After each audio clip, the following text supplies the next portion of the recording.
বিশ্ববিদ্যালয়ের দাবিতে তিতুমির কলেজের স্টুডেন্টরা যা করছেন তা বহু আগে সীমা ছাড়িয়েছে এবং ক্রমাগত তারা অনেক বেশি বাড়াবাড়ি করে যাচ্ছেন। এটা নিয়ে কথা বলতে চাই। ইনফ্যাক্ট তারা এটা করার মাধ্যমে এই শহরের বা এই দেশের জনগণের খুবই বিরাগভাজন হয়ে উঠবেন, কোনো সন্দেহ নেই, বা উঠেছেন এর মধ্যে। তার আগে ছোট্ট একটা ডিসক্লেইমার। গতকাল একটা ভিডিওতে শেখ হাসিনার ডাস্টবিনের ছবি দেয়া নিয়ে আমি জনাব আনু মোহাম্মদের একটা স্ট্যাটাস পড়েছি। আমি দেখলাম যে এটা আমি সম্ভবত মিসকমিউনিকেটেড হয়েছে। এটা ইনফ্যাক্ট শুধু কেউ করেছেন তা না, সম্ভবত আমারও প্রকাশে কিছুটা ভুল ছিল। আমি ওনার স্ট্যাটাসটা পড়েছি একটা ভিন্ন কারণে, এই নয় যে তিনি শেখ হাসিনার দোসরে পরিণত হয়েছে, কারণ আমি অনেকের মন্তব্যে দেখলাম তারা মন্তব্য এভাবে করছেন। ইনফ্যাক্ট এই মানুষটা শেখ হাসিনার বিরুদ্ধে লড়াইয়ে ছিলেন, এমনকি যখন কারফিউ হয়েছে তখন উনি মাঠে ছিলেন, আমাদের এগুলো জানা আছে। এর আগেও বহু সময় বিভিন্ন দাবিতে, বিশেষ করে রামপাল বিদ্যুৎ কেন্দ্রের বিরুদ্ধে তার ফাইট আমাদের মনে থাকবে, তিনি নিগৃহীত হয়েছেন, অত্যাচারিত হয়েছেন।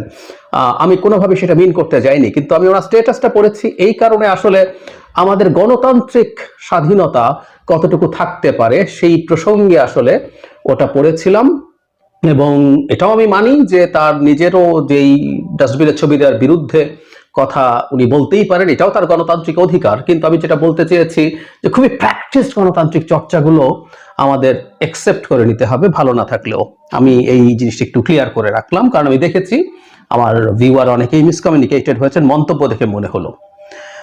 তিতুমির কলেজ প্রসঙ্গে গতকাল সন্ধ্যার পর আমাদের সামনে খবর আসে, প্রধান শিক্ষা উপদেষ্টা কথা বলেছেন এবং উনি খুব স্পষ্টভাবে জানিয়ে দিয়েছেন তিতুমির কলেজকে ভার্সিটিতে কনভার্ট করা হচ্ছে না। এরপর তিতুমির কলেজের স্টুডেন্টরা মুহূর্তেই তাদের কর্মসূচি ঘোষণা করেছেন। আমরা একটু শিক্ষা উপদেষ্টার কথা শুনি, তারপর তারা যা বলেছেন এবং তারা সোফার যা করছেন, একটা সমাজের সচেতন অংশ ছাত্র হিসেবে তাদের আচরণ যে কি ভয়ঙ্কর, সেই জিনিসটা আমাদের সামনে হয়তো চলে আসবে। শিক্ষা উপদেষ্টা তাকে নিয়ে বলেছেন যে সময় বেঁধে দিয়ে দাবির মুখে কোনো সিদ্ধান্ত মেনে নেবেন না। সাংবাদিকদের সাথে কথা প্রসঙ্গে ওয়াহিদুল মাহমুদ বলেন, এ বিষয়ে শিক্ষা মন্ত্রণালয়ের বিবৃতি আছে, সেখানে পরিষ্কারভাবে বলেছি ঢাকা বিশ্ববিদ্যালয়ের 7 কলেজকে, ঢাকা বিশ্ববিদ্যালয় 7 কলেজকে চায় না, 7 কলেজও ঢাকা বিশ্ববিদ্যালয়কে চায় না, এটা যুক্তিসঙ্গত। এ কারণে 7 কলেজকে নিয়ে একটি পৃথক বিশ্ববিদ্যালয়ের আদলে তৈরি করার জন্য বিশেষ কমিটি হয়েছে বিশ্ববিদ্যালয় মঞ্জুরি কমিশনের চেয়ারম্যানের অধীনে। এই 7 কলেজের মধ্যে তিতুমির কলেজও আছে। তাদের ব্যাপারেও বিবেচনা করা হচ্ছে, এসব কলেজের ছাত্রছাত্রীদের বিড়ম্বনা অসুবিধা নিয়ে আলোচনা হচ্ছে। শিক্ষা উপদেষ্টা আরও বলেন, দেশের অনেক ঐতিহ্যবাহী বিশ্ববিদ্যালয় কলেজ আছে, যেমন Rajshahi college, BM college, Ananda Mohan college, MC college. প্রতিটি তো বিশ্ববিদ্যালয় বানানো হয়নি। তিতুমির কলেজের ছাত্রছাত্রীদের উদ্দেশ্যে ওয়াহিদুদ্দিন মাহমুদ বলেন, তিতুমির বিশ্ববিদ্যালয় দাবি করা ছাত্রদের আন্দোলন করা ভালো, কিন্তু এক সময় না এক সময় তো পরীক্ষা দিতেই হবে। লেখাপড়া না করলে তো ভবিষ্যতে কিছু করতে পারবে না। তিতুমির কলেজের শিক্ষার্থীরা ক্লাস করতে চায়, অনেকে আমাকে লিখেছে, জনদুর্ভোগ না হয় যদি কর্মসূচি দিতে হয় এমন কর্মসূচি দেওয়া উচিত। তিনি বলেন, আমরা মনে করছি সময়সীমা বেঁধে দিয়ে বিশ্ববিদ্যালয় ঘোষণার দাবি যৌক্তিক নয়। সময় বেঁধে দেওয়ার দাবির মুখে এমন কোনো সিদ্ধান্ত নেব না। এমন সিদ্ধান্ত নেওয়া হলে শুধু আমাদের সময় নয়, বহুদিন ধরে তা অযৌক্তিক সিদ্ধান্ত হিসাবে বোঝা হয়ে থাকবে। অন্তর্বর্তী সরকার সব দাবি দেওয়া মানার জন্য আসেনি। তিনি আরো বলেন, আমরা একটি সুশাসিত গণতান্ত্রিক ব্যবস্থায় উত্তরণের জন্য সময় যখন পাওয়া গেছে কিছু ছোট সংস্কার করা যেতে পারে।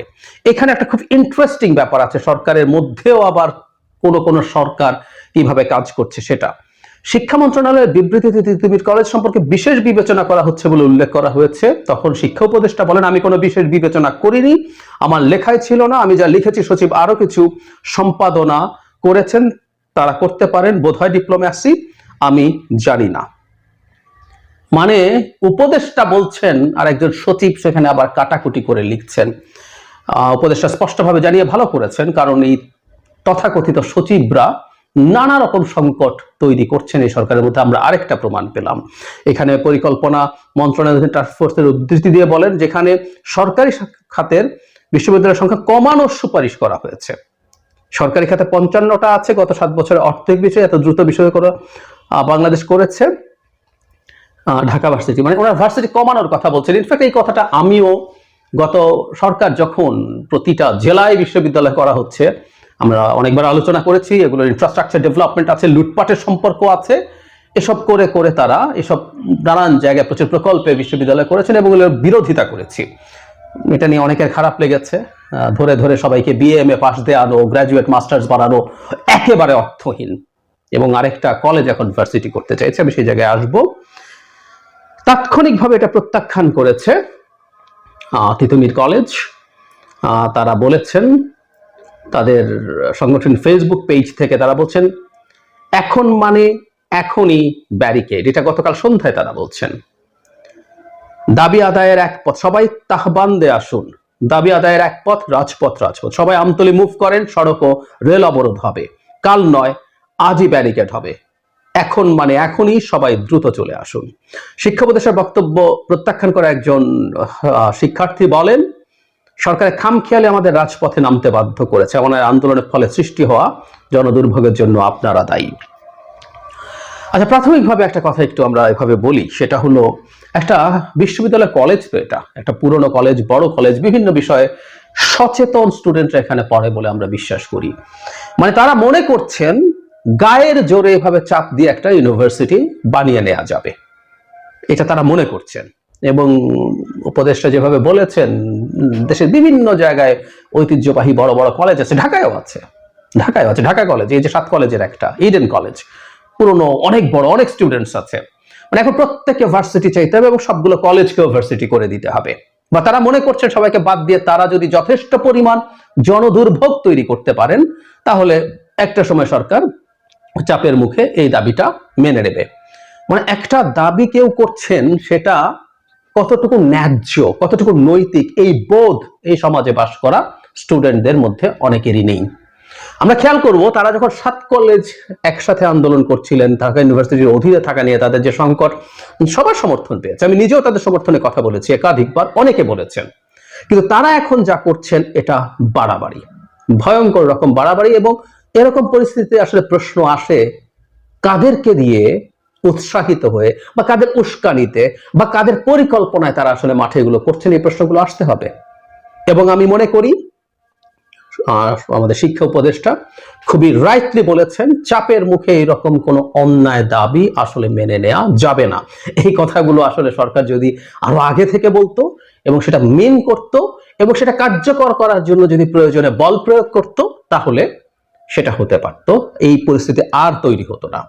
এই তিতুমির কলেজ তাদেরকে ভার্সিটি করার জন্য এর 1.5-2 মাস আগেও দীর্ঘ সময় রাস্তা ব্লক করেছে, রাস্তা ব্লক করে ভয়ঙ্কর রকম জনদুর্ভোগ তৈরি করেছে। এগুলো আমরা সাক্ষী হয়েছি, ভুক্তভোগী হয়েছি।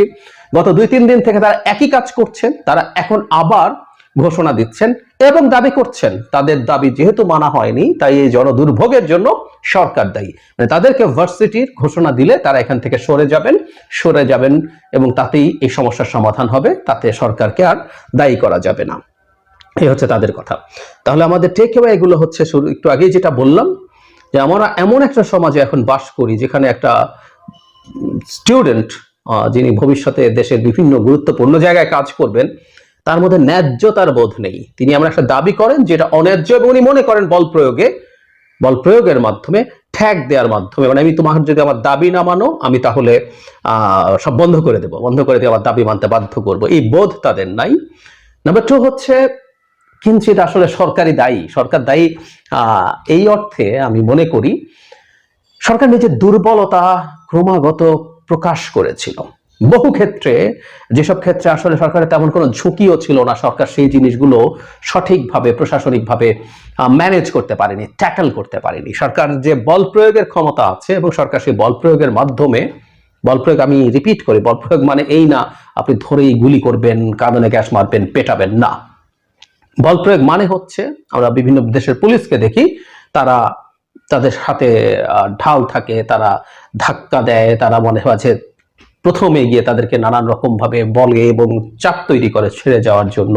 এরকম নানান কিছু ভাবেই বল প্রয়োগ করা যায়। আমাদের পুলিশকে এটা শিখতেও হবে কিভাবে আমাদের এই ধরনের পরিস্থিতি ট্যাকল করতে হবে। সো সরকার যেহেতু শুরু থেকে করে নাই, শুধু তাই না, ঘটনা ঘটে যাওয়ার পরও ব্যবস্থা নেয় নাই। আমরা তো এই সমাজে বাস করি, সবাই দেখে যে কেউ একত্র হয়ে যে কোনো কিছু করে ফেলতে পারে, যে কেউ একত্র হয়ে একটা বাউল গানের আসর বন্ধ করে দিতে পারে কয়েকজন, যে কেউ একত্র হয়ে 80টা মাজার ভেঙে ফেলতে পারে, গত 6 মাসে। মেয়েদের ফুটবল খেলা বন্ধ করে দিতে পারে, কেউ চাইলেই কোনো অভিনেত্রী কোনো দোকান শোরুম উদ্বোধন করতে সেটা বন্ধ করে দিতে পারে, একত্র হলে এইচএসসি পরীক্ষা বন্ধ করে দেওয়া যায়। এগুলো তো সবাই তারা দেখেছেন। এবং আরো বিভিন্ন জায়গায় যেটা হয়েছে, ইভেন ঘটার পরবর্তীতেও সরকার তার শক্তিমত্তা দেখাতে পারেনি। আমরা এটা মানতে প্রস্তুত যে অনেক সময় এটা হয় যে সরকার সবকিছু ঠেকাতে পারলো না, সারা পৃথিবীতেও বিভিন্ন সময় অপরাধ ঘটে যায়, কিন্তু যেটা সুশাসনের দেশগুলোতে হয় যে কোনো অপরাধের পর ব্যবস্থা গৃহীত হয়, দেখি নাই আমরা। এই দেশে সচিবরা মানে প্রশাসনের আমলারা সচিবালয়ের মধ্যে মিছিল করেছেন, তারা অডিটোরিয়াম ভাড়া করে সরকারের বিরুদ্ধে বিষোদ্গার করেছেন, পদে থাকা লোকজন, এবং তাদের পুরনো কিছু মানুষজনকে আমরা কথ্য ভাষায় ফুটবল খেলায় বলতাম না, হায়ার করে এনেছেন, এবং সবাই মিলে সম্মিলিতভাবে বিষোদ্গার করেছিল সরকারের বিরুদ্ধে। সরকার একটা স্টেপও তো নেয় নেই। সো এভাবে ক্রমাগত সরকারের দুর্বলতা প্রকাশিত হয়। সেজন্য একজন সচিব উপদেষ্টার বক্তব্য পাল্টে তিতুমির কলেজের জন্য বিশেষ ব্যবস্থা, এই সচিবের তো কাল চাকরি থাকা উচিত না। কারণ হচ্ছে তিনি কিসের ভিত্তিতে তিতুমির কলেজকে আলাদা ব্যবস্থা দিতে চান? কিসের ভিত্তিতে? ও রাস্তায় কেওস করছে, রাস্তা নষ্ট করছে, ধ্বংস করছে, মানুষের জীবনে সংকট তৈরি করছে, তাই? তাহলে তো আপনি একটা পথ খুলে দিচ্ছেন যে কারো উপরে। আর আজকে পুরনো কলেজ না, নতুন একটা বিশ্ববিদ্যালয় কলেজ, তারও তো অধিকার থাকতে পারে, মনে করতে পারে যে আমি এটা করতে পারি। আর অধিকার থাকুক না থাকুক, সে যদি দেখে আমি যদি যথেষ্ট পাবলিক নিউসেন্স তৈরি করতে পারি তাহলে আমার দাবি গৃহীত হয়, তো তাহলে তো সবাই করবে। সুতরাং এই যে এই সচিবের বিরুদ্ধেও কি কিছু হবে? কিছু হবে না। সুতরাং যে সরকারটা আসলে মোটিভেশনের ভিত্তিতে দেশ চালাতে চায়, আমি প্রায় সময় দেখি যে সরকারের সর্বোচ্চ পর্যায় থেকে বিভিন্ন পর্যায়ে মানুষকে মোটিভেট করার চেষ্টা করেন, সেই সরকার আটারলি ফেল করতে বাধ্য।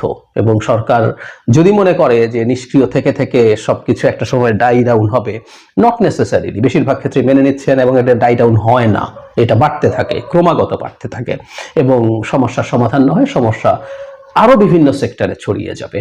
আমি যা হচ্ছে তার পেছনে সরকারকেই প্রধানত দায়ী করি। আর এট দ্য সেম টাইম আমি মনে করি এবার যে স্ট্যান্স নিয়েছে সরকার, এই জিনিসটাতে তাদের স্টিক করা দরকার, এবং প্রশাসনিক ব্যবস্থার সাহায্যে তাদের উচিত হবে এই দাবি থেকে, কারণ এই দাবি ছাড়া কিছু করা যাবে না। তারা অনশন করছেন, তারা এবার আবার সব ব্লক করে ঢাকা শহর অচল করে দিচ্ছেন। সুতরাং এখানে সরকারের নতি স্বীকার করা কোনোভাবেই যাবে না। আমি জানি না তারা সেটা করবেন কিনা, কিন্তু সেটা না পারলে খুব বড় বিপদের মুখে পড়তে যাচ্ছে সরকার, এটা নিশ্চিত।